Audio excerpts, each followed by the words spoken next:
Good evening and welcome everyone. Thank you for joining tonight for the last Eagle Family webinar of this academic year. We're very pleased that you could join us. My name is Miles Fiecher and I work in New Student and Family Programs here at American University. And with us tonight, we have some of our campus partners with Housing and Residence Life and the Dean of Students, who will be talking about living both on and off campus with some advice and tips and more information. So without further ado, I'll let them go ahead and introduce themselves. Thanks, Miles. Good evening, everyone. My name is Kaylee MacDonald. I'm the Associate Director for Housing Assignments and Communication in the Housing and Residence Life Office.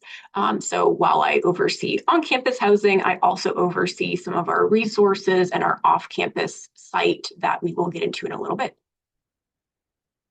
I'll pass it to Justin. Hi, everyone. I'm Justin Bernstein, and I am the Deputy Dean of Students. So I oversee all the care and support for our students living on and off campus, as well as our neighborhood relations. So we have a good neighbor policy, and I'll talk more about that. And we offer a lot of support to make sure students are able to live peacefully and quietly in our surrounding neighborhoods. Right. So I think I'm the one getting it started here. So just to kind of speak about off-campus housing, obviously this is the Leases and Landlords presentation, so we'll focus primarily on some off-campus pieces. So just wanted to start off with some data. So the survey is only a couple of years old, but we had surveyed a lot of students that had lived off-campus at the time, just to kind of get a feel of where people are living. So first big thing is, where do off-campus students live? Most of our students live in apartments, so about 80% live in apartments, 18% live in a house, and then 2% live or rent in a room or an apartment that's within a house. So maybe they don't have the main house, but they have, a basement up unit or things like that. But most of our students are living in an apartment style. Where do they live off campus? So for those who are unfamiliar, American University is located in Ward 3 of the DC kind of proper, which is near what we call a kind of Tenleytown, Friendship Heights, Spring Valley, Cathedral Heights neighborhood. So you can see a little map of DC there, and we're kind of in the tippy top of the northwest corner. Most of our students live in kind of these areas. So if you're looking at zip codes, the 20016, which is where American University is located, a lot of our students, almost 60% of students are living in that area. And then just nearby, with a little less students, 10%, and then followed by 5%, the Glover Park, Georgetown area, and then Van Ness, Cleveland Park areas. So people are really living nearby campus, which we'll kind of talk about a little bit later in terms of the considerations. Who do off-campus students live with? So 71% of students live off-campus with roommates, and then 29% live alone. And then of the 71% who said that they live with roommates, about half of those are just with one other person, so in a two-person household total. So as we kind of we see a precipitous drop off of, two people, 3, 4, 5 plus. So most people are just living with one other person. And a lot of you out here are probably asking how much is off-campus housing for students. So at the time of the survey, the average monthly rent was about just over $1,400, and then broken out into kind of those two populations. Students living alone are spending a little bit more money, around $1,900, whereas students that are living with others are able to split that rent, maybe able to split the costs and reduce that cost, are paying around $1,300. I will say, obviously, in 2026, it's changed a little bit, as people come and go out of the DC area, as complexes are kind of always changing their rates. But I will say this has been pretty consistent, what we've seen with trends. There's a kind of cooling of the market currently in DC. So students are able to still stay relatively in these price ranges for their monthly rent. Now I'll flip gears and kind of talk about, what your student should consider while doing the housing search, and just some additional resources that we recommend. So like to always start off with the factors that should be considered when you are helping your student kind of find a place to live. The big one that we hear from students a lot is the location or proximity to campus. That's actually usually the number one reason why someone picks their apartment off campus, is because of the location and proximity to AU. So asking your student, is it walkable? Is it have easy access to AU? Is there access to other things that they may be doing if they have a job or an internship off campus? Say downtown, do they know how to get there? Can they get there using public transportation? And then just kind of, your student the best. So, what else are they accessing? Grocery stores, restaurants, banks, other necessities that they're going to need kind of on their day-to-day basis. Kind of make sure you're having those conversations, because sometimes people will love a location because their friends are living nearby, but they don't think about how they'll get to campus, how they'll get to their internship, and things like that. The next big thing is obviously cost. So asking your student, what is their monthly budget? The monthly budget should not just be what you're paying the landlord. It should also include food, transportation costs, if they'll be commuting via car or with public transportation, which we'll get into a little bit later. But, does your student have a UPass? So the UPass is available to all full-time students to help kind of offset the cost of taking the public transportation, such as the metro and buses. So that can kind of be factored into that. But not only is the rent something that should be considered in that budget, but kind of including everything about living off campus. Asking your student, are you okay sharing a room or an apartment? Because that'll obviously reduce the costs overall. And then also ensuring that your student is asking the questions of any potential properties, of what the rent does include, if it includes utility costs, what utilities, if there's any utilities that aren't included, what kind of is the average rate for those, how are they billed, and then if there's any amenity costs. Some buildings in DC have special amenities or trash collection fees or things like that. So what's an additional cost on top of the rent? And then finally, making sure your students asking about, what is a security deposit? What does that look like? Is there an application fee? Are either of those waived, depending on circumstances? So making sure that they're asking those questions up front. And then also like to kind of finish with just other considerations, more of the personal considerations for kind of each individual situation and student. So asking your student, what are you looking for in an off-campus rental? Are they looking for something a little bit more updated? Are they looking for on-site laundry? Are they looking for a private bedroom? Things like that, just to kind of get them thinking of what they're looking for. Hopefully some of your students have had their experience of, living alone and maybe living on campus, so they're able to kind of gauge what they like, what they don't like. I know for me personally, when I search for a place, I look for windows. Windows is a big deal for me, of having a lot of natural light, being able to see the sun, in the morning, have it come over. So that's something that I look for when I'm looking at properties, but that may not necessarily be a priority for others if they're, traveling during the day and they get home at night and it's dark out anyways. So just making sure you're having those conversations early and on. Also asking, your student, what are they looking for in a potential roommate? Do they want their roommate to be their best friend? Are they looking for a roommate that they just cohabitate well with? Someone, just to live with is always something that, have that conversation early on if they're kind of thinking about who to live with. And then lastly, what does the lease look like? Most places will have a 12-month lease. Obviously, we kind of as an institution kind of operate off of a 9-month academic year. So if you're signing a 12-month lease, really thinking about when that would start and end. Do you start a little bit earlier before the semester, knowing that it'll go a little bit after, kind of making that decision kind of upfront? Or some buildings do offer month to month, but that typically will run you a higher rate because it is a month-to-month lease. But making sure that they're asking those questions. In terms of the search itself, we typically recommend starting to look about 90 days prior to the desired move-in date. So most DC properties ask their current tenants for their notice to vacate around 60 days. But so between 60 and 90 days, those landlords are starting to learn who will not be in their building anymore and will be able to, post upcoming units and things like that. Especially for those of you who are not local to the DC area, and you want to view any apartments or properties with your student, a lot of buildings have on-demand virtual tours just online, or they'll do a virtual walkthrough with you. You just need to ask. So even if your student is able to go in person, maybe they want to FaceTime you in or have the property manager do a virtual tour just with all of y'all together virtually. And the last big thing, mostly because I am in the apartment hunt myself right now, ask about any rent specials or any incentives that could be on promotion within the building. A lot of buildings are trying to get, new tenants in. But the big thing I will stress is don't let that be the only factor that's being considered when signing a lease.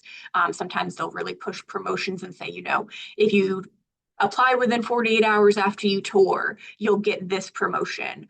I would say great if you are absolutely in love with the building, it works with your budget and things like that. But if not, continue to look. That promotion will probably still be there, even if you come back around tour again a couple weeks later, and then you can snag it at that moment once you know the place is right for you. Do want to highlight that we do have an off-campus listing site. So we have a site dedicated for students, staff, faculty, affiliates of American University. It's run in partnership with apartments.com. One of the big things that I try to stress with this site is that all of the landlords and apartments must provide a basic business license, which is their proof that they are able to rent within the district.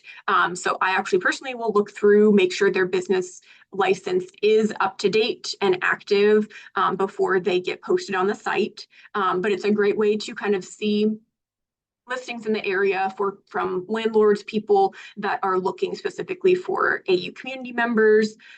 Also a great way for your students to look for sublets or post a sublet on the site free of charge, which is a great option if your student is going abroad, fall or spring, and they're just looking for something short term. But they have some really good filters on the site, filtering by the price, location, other different criteria, and you can kind of see a map. And then it will also show things in relation to AU. So it'll take kind of the commute distance to AU or kind of key features within the area. The site also does feature a kind of password locked area that if your student is looking for a roommate, they can put kind of like almost like a MySpace, like posting up a little bio about them, and they can connect with other AU students who are looking for roommates. Again, that's only for AU students, so they have to have an american.edu email to be able to access that section of the portal. So great option if you're just trying to recommend what your student is, to find a new person to live with if they don't already have one. Probably some other resources that people are familiar with, but not affiliated with AU. Apartments.com is always a great place to kind of start, or even just Google Maps if you want to kind of try to help your student, look through different neighborhoods that they might be interested in, just trying to get an idea of the different apartment buildings that are around, and then narrowing it down from there, and then just going to kind of directly to the apartment sites can be really helpful. And then Facebook groups, I do like to say that even though Facebook may not be as big with students nowadays, Facebook groups for leasing and subletting are still very much active. A lot of individual property owners who maybe have a basement apartment, things like that, are always posting, or even sublets. So it's always just a good idea to, even just gauge price, because they're usually pretty transparent on those Facebook groups about, what is offered and out there. One of the other resources I do want to highlight for those who are not local to the DC area is the Office of the Tenant Advocate. So this is a resource provided by the DC government that is for tenants to understand their rights within, as being a renter. So I always say that DC is really, really great for tenants if you know your rights. And they do provide some kind of like guidance or legal advice for renters. So if flipping here. Definitely recommend you yourself get familiar with the students' rights as a renter, and then they can kind of you know better kind of advocate for themselves if there is an issue, hopefully not while they're off campus. And then when they do end up off campus, I do try to stress that they should stay connected to campus as much as possible. That can be just socializing on campus, being, engaged in clubs and organizations, attending different campus events, working on campus job, staying engaged in their academics by attending faculty office hours, planning study groups on campus, and then just utilizing the different resources we have on campus. So while they're off campus and maybe they're going grocery shopping and things like that, they can still go to TDR, get food on campus. They can go to the gym, attend a rec fit class, study in the library, use the student health center. So these are resources that are still available to them, even as an off-campus student. So, sometimes it can be, off campus, you're kind of out of sight, out of mind, but making sure that they're still engaging and getting the full AU experience, even while they're living off campus. And did want to kind of highlight, we do have one resource here coming up on Friday, April 10th from noon to 1 Eastern time. We have the virtual off-campus housing fair. Right now we have about 30 properties ready to go on Friday. Parents, if you want to kind of help your student get a jump on their search, this is a really, really great way to do it. I can include the registration link. I can get a way to send it out to the chat. But you can register, and then when you go in, there's different door prizes. You can talk directly to properties, but there's a lot of really good properties, and there's door prizes, if I didn't mention that already. So if you attend, you have a chance to win maybe a little gift card or a little swag bag from some of the different properties at the fair. And I'll turn it over to Justin. Thank you, Kaylee. So we're going to talk about how we support students who are living off campus and being successful in this new, for many of them, venture of being on their own off campus. Kaylee can go to the next slide. So we have an off-campus living orientation that we require students who live in the zip codes surrounding AU. So those three that Kaylee mentioned, the 20016, 20007, and 20008 zip codes where most of our students are living. And this is a course that is done through Canvas, which is the learning management system that students use for all of their other classes. So it's pretty easy for them to navigate. And the course covers things like safety and security. When it snows, who's responsible for shoveling the walkway? The answer is it's usually the tenant, not necessarily the landlord. Things like trash pickup. What do you do when you're moving out and you have a couch that needs to be thrown away? Do you just put it out with your regular recycling? No, you call 311. So kind of those things that maybe were kind of handled for them when they were living at home, but are things that make living in a neighborhood really important. We have a policy at AU, which is called our Good Neighbor Guidelines, which applies to all students on and off campus, which basically means they have to be good stewards of our neighborhood and of our relationships with neighbors. So actually, we have a process where any neighbor can submit a concern about students' behavior off campus.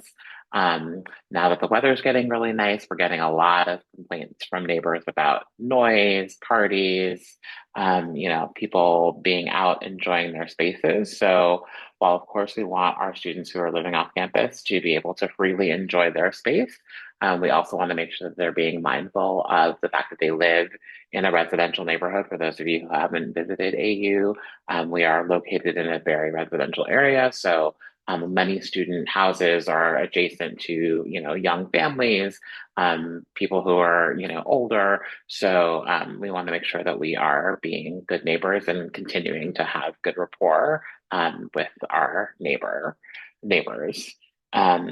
We also will highlight information about some of the offices that Kaylee mentioned and how students can make sure that they are also having their rights as tenants respected and how to navigate, that delicate balance between being a good neighbor and also expecting to be treated with respect and having your rights managed as well.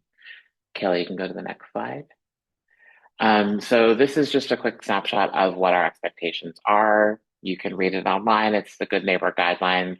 But the general rule is that we expect students, when they're living off campus, to be respectful of our neighbors.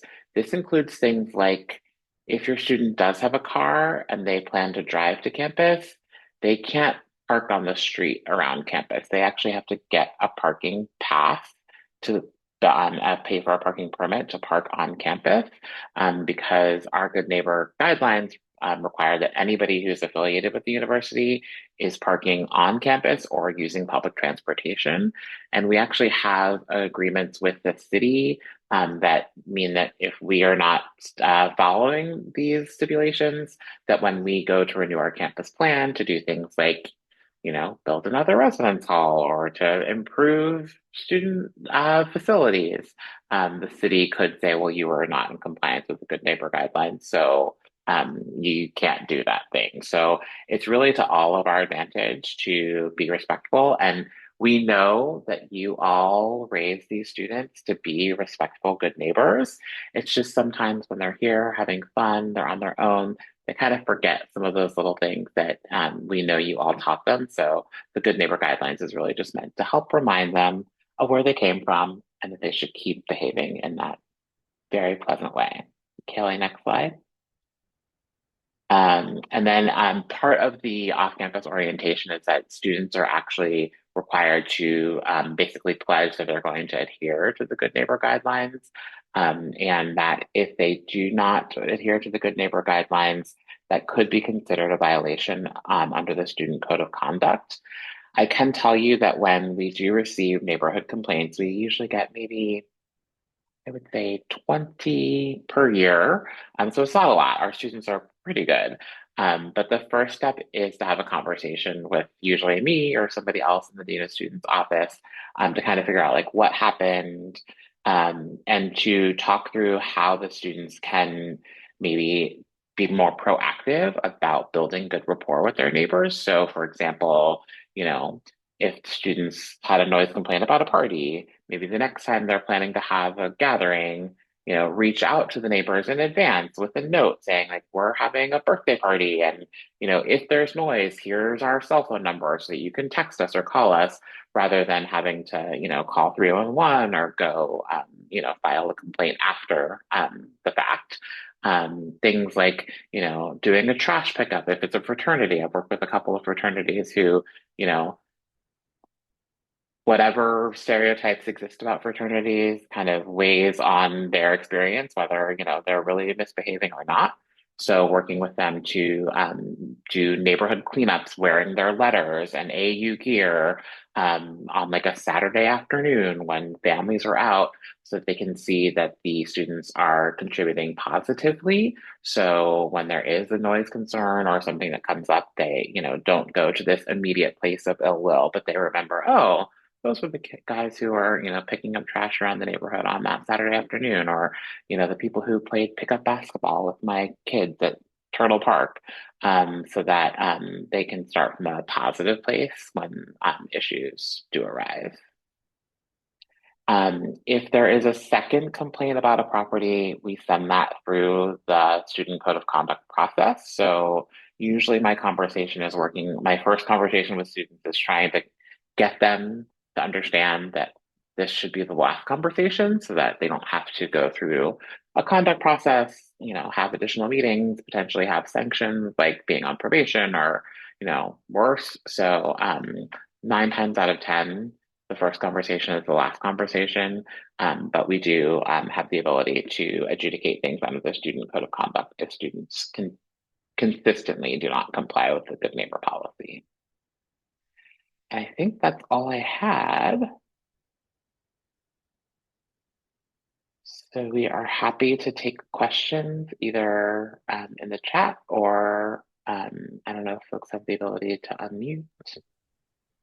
Yes. If you have any questions, please put them in the Q&A and we will get to them right now. So a question just came in. Um, Students can get train passes when they register at AU.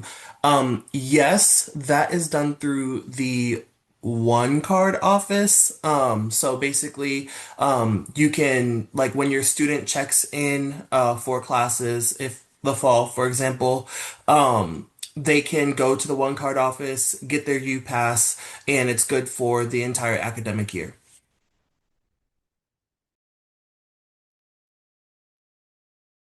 We have another question. So generally speaking, when do leases start for junior year? Do you want to take that, Kaylee? Yeah. I do think it kind of depends on the student preference. So if you're signing a 12-month lease, I would say typically students are coming much before August 1, because classes won't start, especially this year with the year kind of being a little bit funky. The classes don't start until the very end of August, so they kind of have some time to move in, and then they have kind of a couple of months after the semester ends. So it'd be August 1 to July 31st.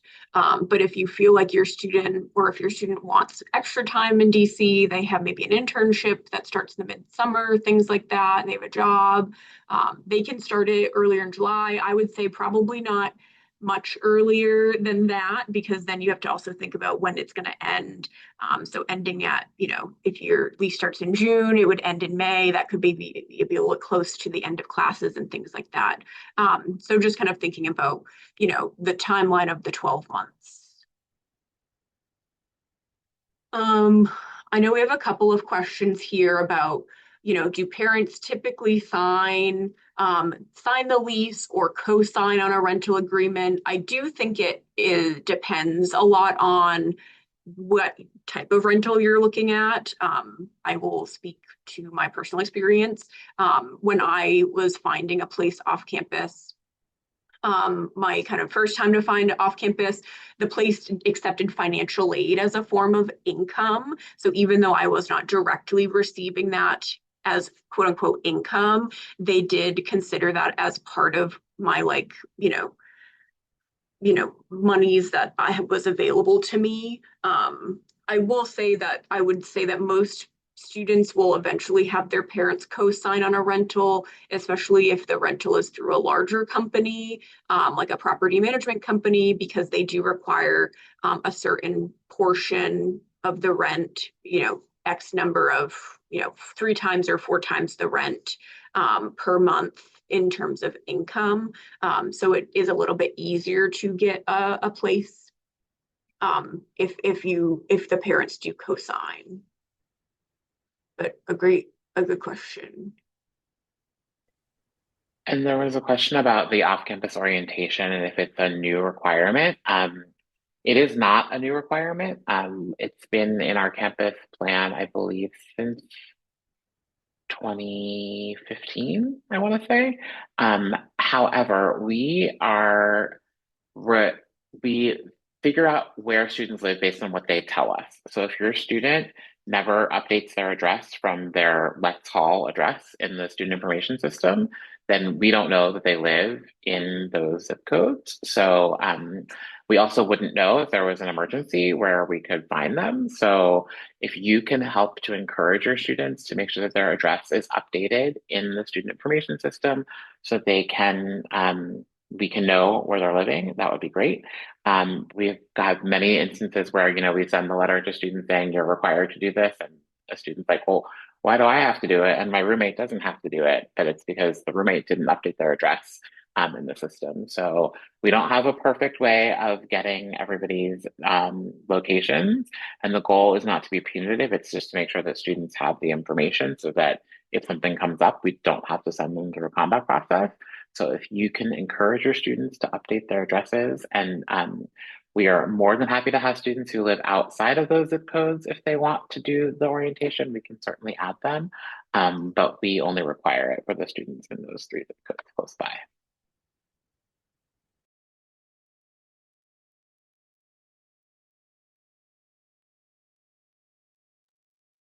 There's a good question here. If students who live off campus generally get some type of meal plan for those times that they're on campus, I do think it is a case by case basis. If your student has a full course load, I don't think it hurts to have a small meal plan for them to have that option. That if they aren't, if you know your student the best, so if they aren't the one that is maybe going to pack a lunch or dinner all the time, you want to make sure they're eating a small meal plan that they're able to do kind of grab and go options or just pop in a TDR is really helpful, especially if they're have a full course load. If your student maybe is interning more and maybe only has one or two classes a week on main campus, maybe the meal plan isn't great for them, and maybe they're just adding some Eagle Bucks generally to their account so they can grab a snack or a sandwich kind of here and there if they need things. But if you know your student again the best, so if they're really good about maybe packing their lunch and things like that, you can kind of gauge that. But the students that I have interacted with have always liked having a very small meal plan to have that flexibility.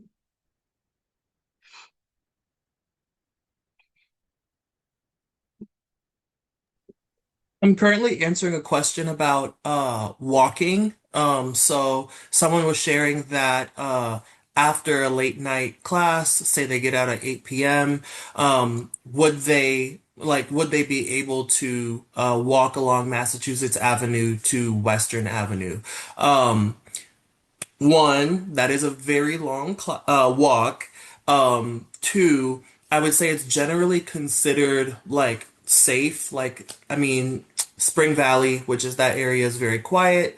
It's a lot of residential neighborhoods and families. However, to get to Western, I would say the easiest way, depending on where you're going, would be to take the red route on the Wonk bus, which is a free shuttle to AU students, and then from there take public transportation. So there's several bus lines that go between Western Ave and Friendship Heights. And that is free to AU students through their UPass. UPass covers both bus fares as well as the train. And I would just add generally, AU is in a pretty safe part of Washington, D.C. However, it is still in a city. So students should always be aware of the different safety resources we have, whether they're in Spring Valley or in other parts of DC. We have an app called the Rave Guardian app, which is run through our public safety or AU police department. And it's basically like having one of those blue light phones in your pocket so they can send their location to AUPD. They can text with AUPD. They can text anonymous tips if they see something happen on campus. So that's definitely something to make sure that your students are using, whether they're in Spring Valley or, downtown in DuPont Circle or elsewhere. And, DC is generally pretty safe, especially, Ward 3, but it's city. So always be in groups, keep locations on with family members, because you just never know.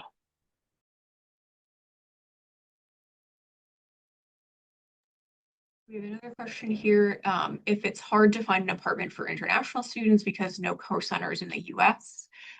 So there is a feature on the off-campus property site that actually is specifically to filter for properties that are international student friendly. So those are properties and managers, landlords that are familiar with international student documentation, the visa process, they understand that it's a little bit different for international students. So I would highly recommend looking on the off-campus posting sites and using that filter to make that search a little bit easier. I don't think I haven't heard of any international students not having the ability to get an apartment because the co-center isn't in the US specifically. I imagine that has come up with some people, but I just have not heard of that. But I do recommend using that filter and having at least that ability to search out people who are familiar with the documentation that might be a little bit different for international students.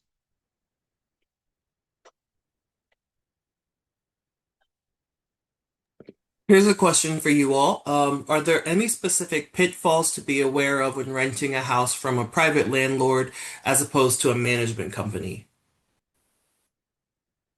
Yeah, I think there's pros and cons for both. I think when you have a private landlord, obviously it's a little bit more direct connection with the property. Typically, they're the owner, so they have more kind of invested in making sure that the property is maintained. But obviously, because you're just working with a single individual and maybe not a larger company that has multiple attendees, it can kind of go either ways. I've kind of done both sides that I've rented from property managers in large complexes, and then I've lived in a single family house with an individual. There are pros and cons for both of them. I would say my experiences with the property management company, there's some things that I really don't like, but then there are things that I didn't love about working with a single family person. But there's always kind of the different pros and cons. I do think if you find a great landlord or property manager or management company that you like to work with, stick with them. But just kind of being, asking the questions up front of kind of what we went through of like how you pay rent, what does it look like, reading the lease, making sure that you understand what the lease agreement looks like, because that will, in the end, whether you are with a management company or a private landlord, that's what will protect your student the best if they do run into kind of any issues with either one. I would say one thing that might be helpful in terms of knowledge going into it, if you're like looking at a private landlord, there's usually a like DC template agreement that's been created by the city that kind of has like a standard like rules and policies or agreements related to a rental situation, and then any addendums can be added to that. So if you're looking at signing a contract and I would look for that as and then you would need more scrutiny as opposed to anything that isn't within those parameters. And one thing I will add is that because DC has a lot of condo buildings, it is very possible that you could find a private landlord situation, but be in a large building that has multiple units. So you might have a situation where you kind of have both worlds where it feels like it's a management company, but actually you're renting from an individual person who owns the condo. There are very interesting, sorry, we all live in DC, so we know the ins and outs. There's very interesting agreements. Some folks, they have to pay for like gas and electric, but don't have to pay for water, or they're not paying for trash that's covered by the landlord. Pretty standard everywhere, but just wanted to highlight that as well. There are different amenities and access that might be listed. Another one, if your student has a car, they will more than likely need something saying that they have like approved parking in a specific area. If it's not listed, I wouldn't assume that parking is allowed. And backyards, sometimes you might be in a single unit or like a standalone house. However, technically you might not have like privileges to the backyard. So things to look out for. Another question here is, for an August move-in, when should you start looking to sign a lease? So if you're kind of using that kind of 90 days to start your search, that would put us kind of like middle to end of May to start your search. And then kind of depending on how fast or slow you want to go. I've signed my lease with as little time as, 2 weeks before I moved. I would not recommend that, but I can also have signed 2 months in advance. So it really kind of depends on how quickly you find a place that, aligns with your needs and your students' kind of, priorities and their considerations. But I think if you start your search kind of endish of May, early June, they can start searching while they're here now if they won't be in the DC area over the summer, if they want to do a couple of, in-person searches and then kind of refresh things with virtual tours throughout the summer. I don't think that's a bad idea, but I would say give yourself like a month if you can is helpful. But the earlier kind of you start your search, the easier it will be. Because then if you sign the lease and it's, 2.5 months out, amazing. You just have to plan around that.